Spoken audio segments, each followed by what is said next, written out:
Unit 4 शारीरिक रूप से अक्षम के लिए शारीरिक शिक्षा एवं खेल। इस इकाई का अध्ययन पूरा करने के बाद आप निम्नलिखित कार्य कर सकेंगे। विशेष जरूरतों वाले बच्चों के लिए शारीरिक गतिविधियों के फायदों की कीमत समझना।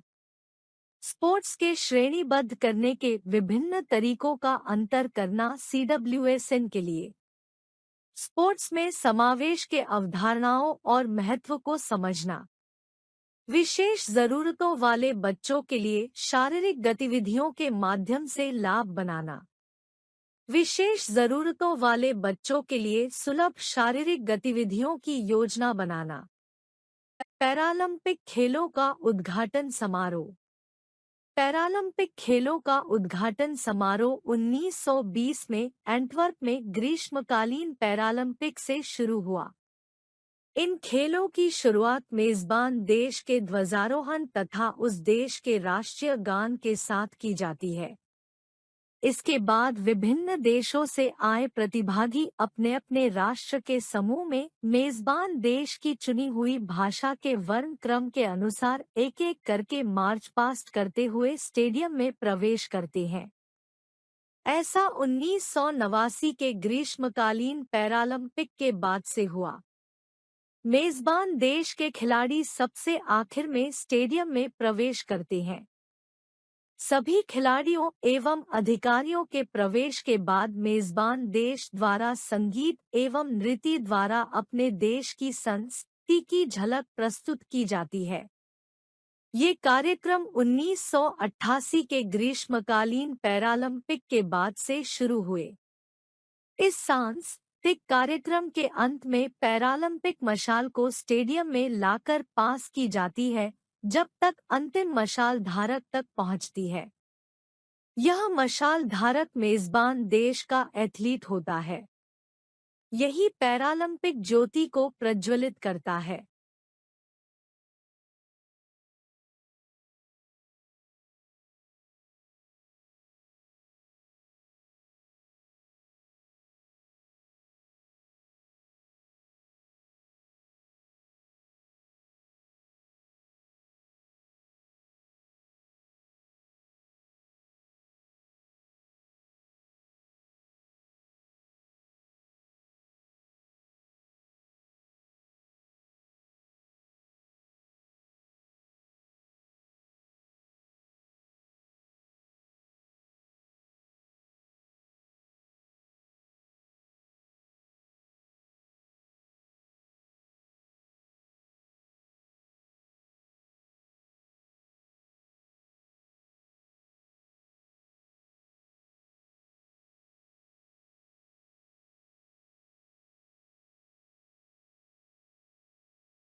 पैरालंपिक खेलों का उद्घाटन समारोह।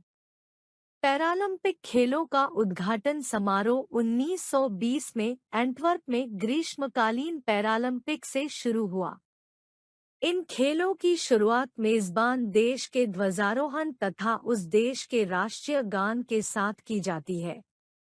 इसके बाद विभिन्न देशों से आए प्रतिभागी अपने अपने राष्ट्र के समूह में मेजबान देश की चुनी हुई भाषा के वर्ण क्रम के अनुसार एक एक करके मार्च पास्ट करते हुए स्टेडियम में प्रवेश करते हैं। ऐसा 1989 के ग्रीष्मकालीन पैरालंपिक के बाद से हुआ। मेजबान देश के खिलाड़ी सबसे आखिर में स्टेडियम में प्रवेश करते हैं। सभी खिलाड़ियों एवं अधिकारियों के प्रवेश के बाद मेजबान देश द्वारा संगीत एवं नृत्य द्वारा अपने देश की संस्कृति की झलक प्रस्तुत की जाती है। ये कार्यक्रम 1988 के ग्रीष्मकालीन पैरालंपिक के बाद से शुरू हुए। इस सांस्कृतिक सांस्कृतिक कार्यक्रम के अंत में पैरालंपिक मशाल को स्टेडियम में लाकर पास की जाती है जब तक अंतिम मशाल धारक तक पहुंचती है। यह मशाल धारक मेजबान देश का एथलीट होता है। यही पैरालंपिक ज्योति को प्रज्वलित करता है। पैरालंपिक खेलों का समापन समारोह। सभी पैरालंपिक खेल इवेंट्स के समाप्त होने पर समापन समारोह का आयोजन किया जाता है। समापन समारोह में सभी प्रतिभागी देशों के ध्वजवाहक खिलाड़ी एक साथ स्टेडियम में प्रवेश करते हैं। उसके बाद सभी प्रतिभागी देशों के खिलाड़ी बिना किसी भेदभाव के एक साथ स्टेडियम में प्रवेश करते हैं। 1988 के शीतकालीन पैरालंपिक के बाद से कुछ अपवादों के कारण ग्रीष्मकालीन या शीतकालीन पैरालंपिक खेलों की मेजबानी करने वाले देशों के राष्ट्रीय ध्वज को फहराया जाता है और संबंधित राष्ट्रगान बजाया जाता है। फिर पैरालंपिक ध्वज को नीचे लाया जाता है। इसके बाद पैरालंपिक ज्योति को बुझाकर पैरालंपिक खेलों के समापन की आधिकारिक घोषणा की जाती है। इन अनिवार्य तत्वों के बाद अगला मेजबान देश संक्षेप में अपनी संस्कृति का नृत्य आदि के कलात्मक प्रदर्शन के साथ परिचय देता है। पैरालंपिक आंदोलन। पिछले कुछ वर्षों से असमर्थ व्यक्तियों के बीच स्पर्धात्मक खेल तेजी से विकसित हो रहे हैं। ये कार्यक्रम असमर्थ अथवा विकलांग विद्यार्थियों अथवा व्यक्तियों की रुचि, क्षमता तथा योग्यताओं व आवश्यकताओं को ध्यान में रखकर करवाए जाते हैं। इसलिए सभी विद्यालयों का यह महत्वपूर्ण कर्तव्य है कि वे ऐसे बच्चों के लिए ऐसे अवसर प्रदान करें जिससे उनका विकास भलीभांति हो सके और अपनी पसंद के खेलों में भाग ले सकें।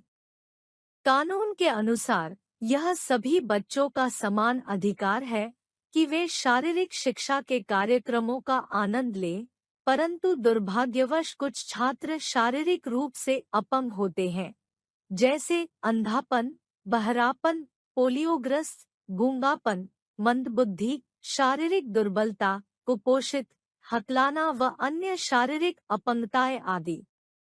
ऐसे छात्र को शारीरिक शिक्षा के कार्यक्रमों में भाग लेने का अवसर नहीं मिल पाता। ऐसे में विद्यालय एवं शैक्षिक संस्थाओं का दायित्व बनता है कि वे रूपांतरित शारीरिक शिक्षा को अपनाएं तथा ऐसे छात्र को शारीरिक शिक्षा के कार्यक्रमों में भागीदारी का अवसर प्रदान करें। पैरालंपिक आंदोलन के उद्देश्य। 1. यह मानसिक तथा शारीरिक रूप से प्रभावित बालकों को आत्मनिर्भर बनाती है। 2. इससे बालकों में आत्मविश्वास पैदा होता है। 3. बालकों में पैदा हुई हीन भावना दूर होती है। 4. इससे बालक देश की मुख्य धारा से जुड़ते हैं। 5. आदर्श नागरिक तैयार होते हैं। 6. साधारण लोगों का ऐसे लोगों के प्रति सोच व दृष्टिकोण को बदलता है। 7. बालकों में ऐसी प्रेरणा प्रदान होती है जिससे वे अपने जीवन के उद्देश्य प्राप्त कर सकें। पैरालंपिक आंदोलन की आवश्यकता और महत्व। भारत एक प्रजातांत्रिक देश है। प्रत्येक नागरिक को खेलों में भाग लेने का अधिकार है। प्रत्येक बालक में जन्मजात कुछ विशेषताएं और विभिन्नताएं होती है, इसलिए उनकी प्रतिभा, क्षमता, रुचि और अभिरुचि के अनुसार उनको खेलों में भाग लेने देना चाहिए।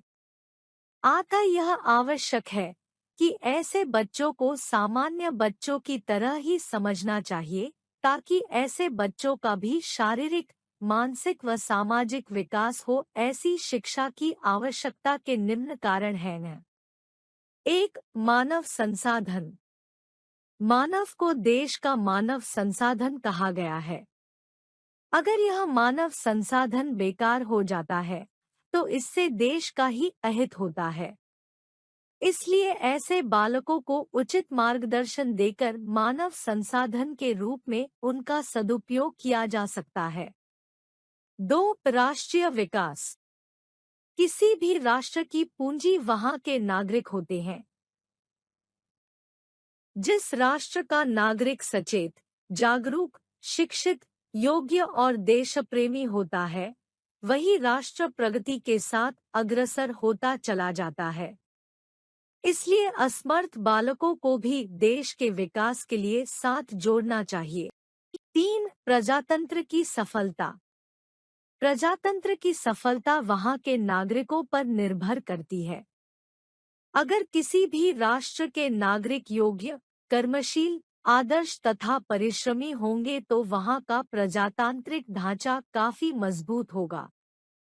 लेकिन देश का विकास तभी होगा जब असमर्थ बालकों को भी समान अधिकार प्राप्त हो। 4. आत्मविश्वास का विकास। जब किसी भी बालक में किसी प्रकार की विकलांगता होती है, तो प्रायः वह बालक आत्महीनता का शिकार हो जाता है तथा वह सामान्य बालकों से पीछे रह जाता है।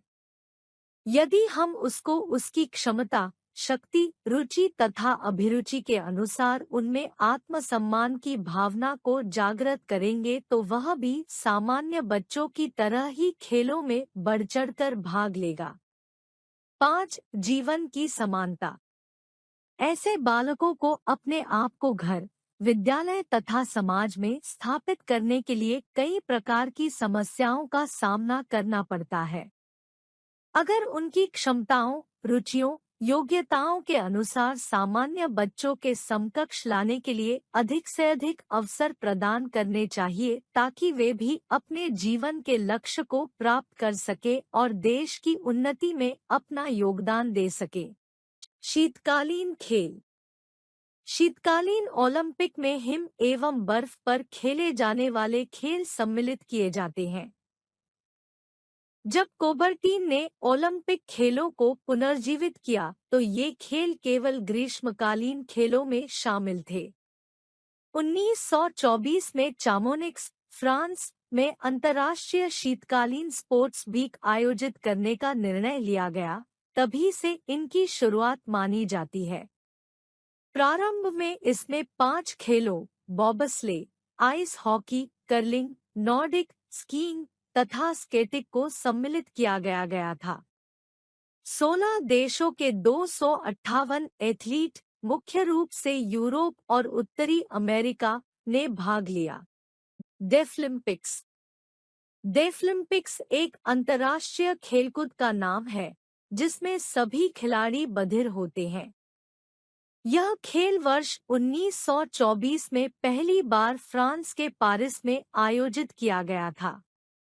यह खेल दुनिया भर के बधिर लोगों के लिए आयोजित किया जाता है।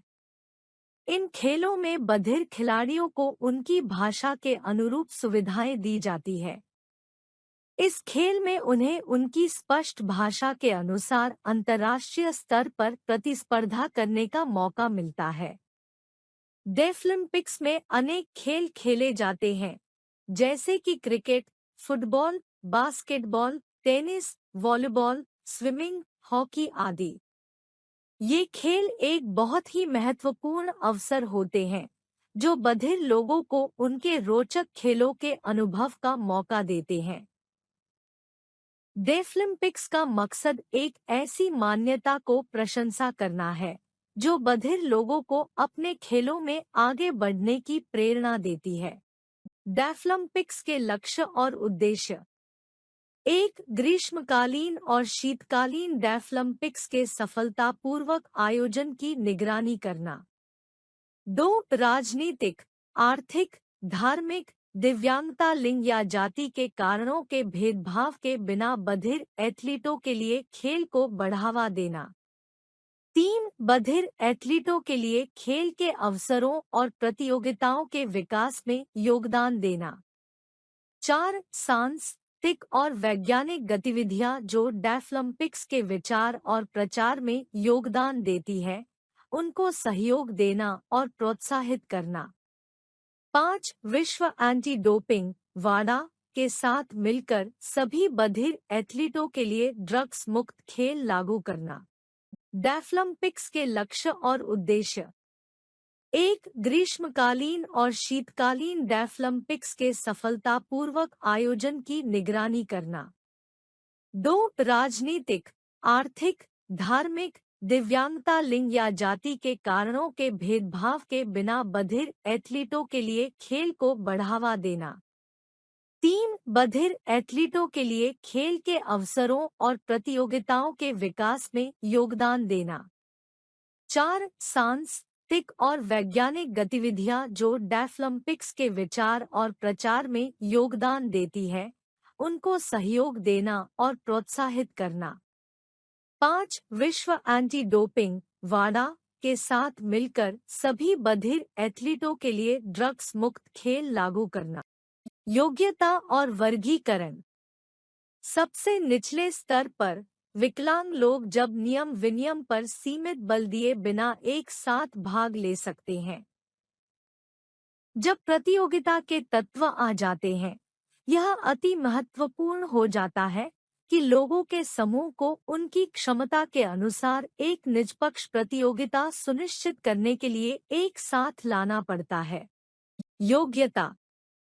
एक दिव्यांग खिलाड़ी के लिए अंतर्राष्ट्रीय दिव्यांग खेल प्रतियोगिता स्पेशल ओलंपिक में खिलाड़ियों को कम से कम 8 वर्ष की आयु का होना चाहिए और किसी पेशेवर या एजेंसी द्वारा विशिष्ट पहचान की गई हो। एक अनोखी प्रणाली विभाजन वाले खिलाड़ी दलों का प्रतियोगिता के लिए उम्र, लिंग तथा क्षमता पर आधारित है। वर्गीकरण। किसी खेल या प्रतियोगिता में एक बार योग्य पाए जाने पर उनकी कार्यात्मक क्षमता के स्तर पर उन्हें वर्गीकृत किया जाता है। वर्गीकरण की परिकल्पना उसी प्रकार समान है जैसे खिलाड़ी कुश्ती, मुक्केबाजी तथा वेट लिफ्टिंग में विभिन्न वजन वर्ग में खेलते हैं। वर्गीकरण प्रणाली हर खेल के लिए भिन्न है, लेकिन यह हर खेल के लिए समान क्षमता वाले खिलाड़ियों को प्रतियोगिता के लिए एकत्रित करने की प्रणाली है। खेल में समावेश की अवधारणा, उसकी आवश्यकता तथा कार्यान्वयन। शारीरिक शिक्षा तथा खेल में समावेश से तात्पर्य यह है कि दिव्यांग बच्चे जो सभी गतिविधियों में भाग ले सकें।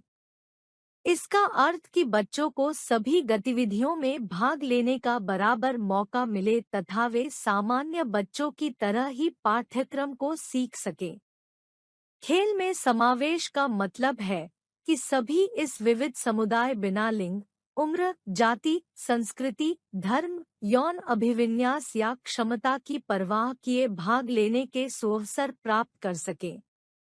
एक व्यक्ति अपनी एकल विशेषताएं जैसे उम्र, धार्मिक संबंध या यौन अभिविन्यास के लिए ही परिभाषित नहीं है। हालांकि कुछ समुदाय का खेल प्रतियोगिता में अल्प प्रतिनिधित्व है। खेल में समावेश के मुख्य कारण निम्न हैं। 1. शारीरिक शिक्षा में समावेश दिव्यांग छात्रे में सामाजिक कौशल को बढ़ाते हैं। 2. समावेश की आवश्यकता दिव्यांग छात्रे में गतिज कौशल को बढ़ाने के लिए है।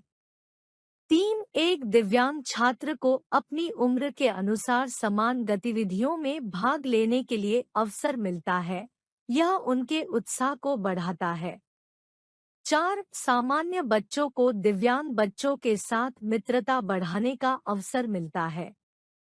5. समावेशी शिक्षा सामान्य बच्चों को सहिष्णुता से ऊपर उठकर स्वीकृति और पक्षपोषण का अवसर प्रदान करती है। 6. समावेशी शिक्षा छात्रे को अपने ज्ञान को बढ़ाने का तथा स्वीकृति आधारित संपर्क सिद्धांत के लिए सक्षम बनाता है। बारंबार होने के कारण अर्थपूर्ण और सुखद बातचीत से व्यवहार में बदलाव आता है। समावेशी खेलों और कार्यान्वयन के लाभ। अध्ययन दर्शाता है कि समावेशी कक्षाओं में दिव्यांग बच्चे अपने सामान्य साथियों के साथ सीखना, मित्रता विकसित करना तथा कार्यात्मक कौशल प्रदर्शन अच्छा करते हैं। दिव्यांग बच्चे अधिकतर सामान्य बच्चों से अधिक मोटे होते हैं क्योंकि वे गतिहीन जीवन शैली बिताते हैं। लेकिन वे बच्चे जो खेल गतिविधियों में भाग लेते हैं, वे काफी लाभ प्राप्त करते हैं। ऐसे एक्शन पर हेल्दी किड्स शिकागो आधारित एक पब्लिक प्राइवेट पार्टनरशिप जो छात्रे के स्वास्थ्य विकास में समर्पित है। संस्था का मानना है कि सामान्य बच्चे भी समावेशी खेलों में इस प्रकार से लाभान्वित होते हैं। कोई ऐसा शोध नहीं है जो समावेश के दुष्परिणाम दिखाता है। अगर सही तरीके से आवश्यक सहायता और सेवा छात्र के लिए ताकि वे सक्रिय तौर पर भाग ले तथा अपने लक्ष्य व्यक्तिगत शिक्षा योजना को प्राप्त कर सके, ऐसा संस्था का मानना है। भारत में समावेशी शिक्षा का कार्यान्वयन। भारत में विकलांगता या विशेष आवश्यकता वाले बच्चों व्यक्तियों की संख्या अधिक है। परिणामस्वरूप उन्हें शिक्षा प्राप्ति में अनेक समस्याएं खास तौर पर समावेशी शिक्षा में होती है। भारत में समावेशी शिक्षा का कार्यान्वयन न केवल सभी व्यक्तियों में समावेशी लाभ प्रदान करने के लिए अपितु संसाधनों का भरपूर इस्तेमाल सुनिश्चित करने के लिए भी अत्यंत महत्वपूर्ण है। भारत को निम्न पैमाने पर समोवशी शिक्षा के प्रभावपूर्ण कार्यान्वयन पर बल देना चाहिए। एक, सभी राज्यों में शिक्षा के अधिकार को प्रभावपूर्ण कार्यान्वयन के लिए सुनिश्चित करना ताकि कोई बच्चा शिक्षा की परिधि से वंचित न रह जाए, जिससे हम विशेष आवश्यकता वाले बच्चों की आवश्यकता का ध्यान रख सके। 2, उचित प्रशिक्षण द्वारा शिक्षकों को खासकर ग्रामीण क्षेत्र में सशक्त बनाएं तथा सेवाकाल में समावेशी कक्षाओं में विशेष आवश्यकता वाले बच्चों के लिए वर्कशॉप करें। 3, नियमित स्कूल पाठ्यक्रम व सुविधाओं का विश्लेषण करके एक सहायक टीम विकसित करना ताकि विशेष आवश्यकता वाले बच्चों को नियमित पाठ्यक्रम में प्रवेश मिल पाए। 4, पाठ्यक्रम संचालन में नम्य व्यवहार को बढ़ावा देना, जहां पर शिक्षक और छात्र परेशानियों को ढूंढकर जो वे पढ़ाई की प्रक्रिया के दौरान महसूस करते हैं, उसका निराकरण कर सके। 5, अभिभावकों को साथी के रूप में शामिल करके तथा उन्हें निर्णय लेने की प्रक्रिया में संसाधन के रूप में बच्चों को सीखने को बढ़ावा देना चाहिए ताकि यह मिलाजुला प्रयास का परिणाम प्रभावपूर्ण समावेशी शिक्षा हो। विशेष आवश्यकताओं वाले बच्चों के लिए शारीरिक गतिविधियों के लाभ। 1, शारीरिक सुधार। शारीरिक सुधार निम्नलिखित है। हृदय को मजबूती प्रदान करता है। वह बच्चे जो नियमित व्यायाम करते हैं, उनका हृदय तंत्र मजबूत होता है, जो कि हृदय की सुरक्षा करता है तथा हृदय तंत्र आघात व अन्य रोगों को नियंत्रित करता है। धमनियों तथा शिराओं को स्वच्छ करने में सहायता करता है। व्यायाम रक्त वाहिकाओं को कोलेस्टेरॉल, वसा तथा अन्य हानिकारक पदार्थों को दूर रखने में सहायता करता है और धमनियों तथा शिराओं को स्वच्छ रखता है। भार को नियंत्रित करता है। नियमित व्यायाम अतिरिक्त भार को कम करता है, शरीर को स्थूल होने से बचाता है। अस्थियों को मजबूती प्रदान करता है। व्यायाम से अस्थियां तथा मांसपेशियां मजबूत होती है। व्यायाम से अस्थियों तथा अस्थिमज्जा के घनत्व में वृद्धि होती है। रक्तचाप को नियंत्रित करता है। व्यायाम तनाव को कम तथा नियंत्रित करता है और रक्तचाप को कम करने में सहायता करता है। ऊर्जा स्तर में सुधार करता है। व्यायाम से लाल रक्त कणिकाओं के स्तर में वृद्धि होती है और बच्चों को अधिक तेजस्वी बनाता है और साथ ही साथ शरीर तथा मांसपेशियों में ऑक्सीजन को बढ़ाता है और उन्हें मजबूती प्रदान करता है। फेफड़ों को मजबूत करता है। व्यायाम करते समय वायु परिसंचरण बढ़ जाता है। यह फेफड़ों के आकार में वृद्धि करता है, जिससे फेफड़ों की मांसपेशियां विकसित होती है और मजबूत हो जाती है। व्यायाम करने से व्यक्ति अधिक ऑक्सीजन ले सकते हैं और अधिक कार्बन डाइऑक्साइड निकाल सकते हैं, जिससे शरीर में अपशिष्ट पदार्थ कम हो जाते हैं। व्यायाम रक्त में शर्करा के स्तर को कम करता है। मधुमेह संसार में तेजी से फैल रहा है। बड़े क्या, अब तो बच्चे भी इस बीमारी के शिकार हो रहे हैं। व्यायाम रक्त में शुगर के इकट्ठा होने से रोकने में सहायता करता है, क्योंकि व्यायाम करने से मांसपेशियों को रक्त से अधिक ग्लूकोज अवशोषित करने के लिए तथा इसको ऊर्जा उत्पादन हेतु प्रयोग करने के लिए बाध्य करता है। व्यायाम इंसुलिन के स्तर को भी बढ़ाता है, जो रक्त में पहले से इकट्ठा हुए शर्करा को शरीर में इस्तेमाल करने में सहायता प्रदान करता है। व्यायाम पाचन प्रदान प्रक्रिया में सहायता करता है। व्यायाम पाचन प्रक्रिया में सुधार करने में भी सहायक है, क्योंकि यह कब्ज को दूर करके आहार के अवशोषण में भी सहायता प्रदान करता है।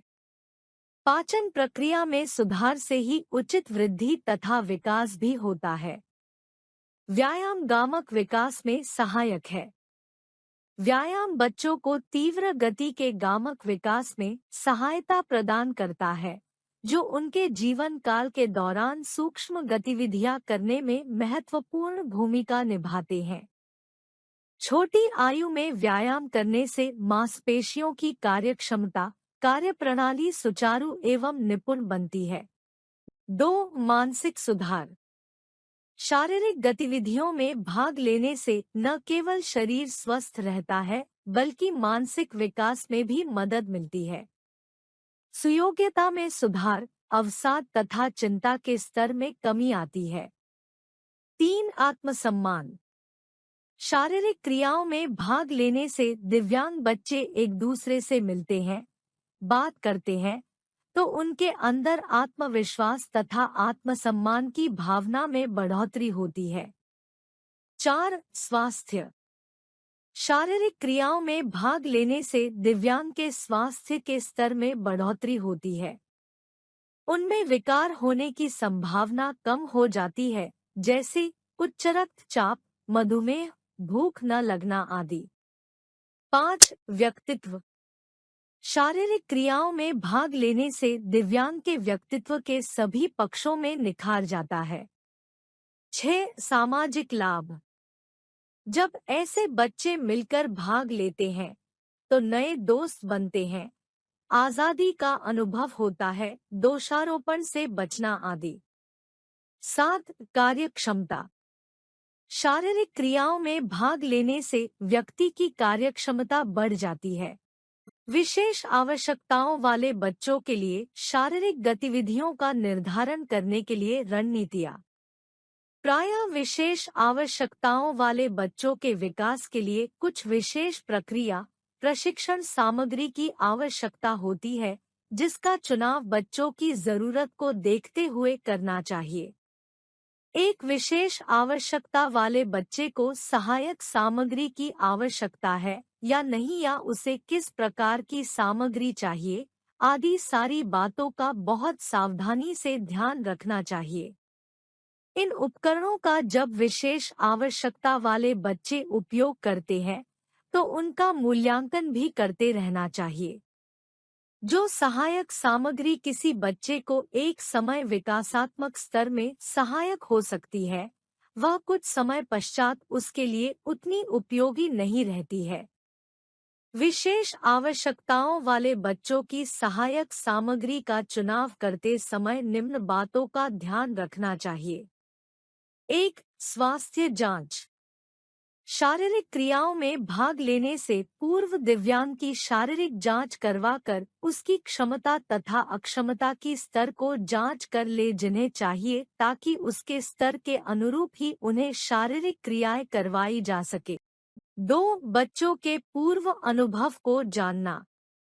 शारीरिक क्रियाओं के निर्धारण से पूर्व दिव्यांग के पूर्व अनुभव की जानकारी ले लेनी चाहिए, ताकि शारीरिक क्रियाओं का चयन उनके लिए उत्तम हो सके और उसके अनुभव के आधार पर ही चयन हो सके तथा शारीरिक क्रियाओं को आसान बनाया जा सके। 3. रुचि। जब शारीरिक क्रियाओं का निर्धारण किया जाए तो दिव्यांग की रुचि का विशेष ध्यान रखना चाहिए, ताकि वह इन शारीरिक क्रियाओं में पूर्ण रूप से बढ़-चढ़कर भाग ले सके। 4. क्षमता। जब भी शारीरिक क्रियाओं का निर्धारण किया जाए तो दिव्यांग की शारीरिक तथा मानसिक योग्यता को समझ लेनी चाहिए ताकि उसकी क्षमता के अनुरूप शारीरिक क्रियाओं का चयन किया जा सके। 5. रूपांतरित उपकरण। उपकरणों का रूपांतरण हमेशा दिव्यांग की अक्षमता के स्तर के अनुरूप हो ताकि वह शारीरिक क्रियाओं में भाग आसानी ले सके। 6. उपयुक्त वातावरण। शारीरिक क्रियाओं का निर्धारण करते समय इस बात पर जरूर ध्यान देना चाहिए कि वातावरण उन क्रियाओं के अनुरूप है अथवा नहीं। वातावरण के अनुसार ही क्रियाओं से संबंधित सभी सुविधाएं होनी चाहिए। 7. रूपांतरित नियम। शारीरिक क्रियाओं का निर्धारण करने से पूर्व उनके नियमों को दिव्यांग की योग्यता के अनुसार रूपांतरित कर लेना चाहिए। 8. अनुदेश। शारीरिक क्रियाओं के दौरान दिए जाने वाले अनुदेश दिव्यांग की क्षमता की प्रकृति के अनुरूप हो। उदाहरण के लिए दृष्टि संबंधी दिव्यांग के अनुदेश सुनने वाले होने चाहिए। 9. साधारण से मुश्किल। शारीरिक क्रियाओं के निर्धारण के समय शुरू में आसान क्रियाएं करवानी चाहिए, फिर धीरे धीरे कठिन शारीरिक क्रियाओं की ओर बढ़ना चाहिए। 10. सभी अंगों का उपयोग। शारीरिक क्रियाओं को निर्धारित करते समय शरीर के सभी अंगों की उनमें भागीदारी होनी चाहिए। 11. अतिरिक्त देखभाल। शारीरिक क्रियाओं का निर्धारण करने से पूर्व दुर्घटना से बचाने वाले सभी तत्वों की समीक्षा कर लेनी चाहिए तथा ऐसे बच्चों की अतिरिक्त देखभाल भी करनी चाहिए जैसे अतिरिक्त समय या मौका तथा तनाव को दूर करने के लिए लाइट व हल्का म्यूजिक भी अच्छा तरीका है।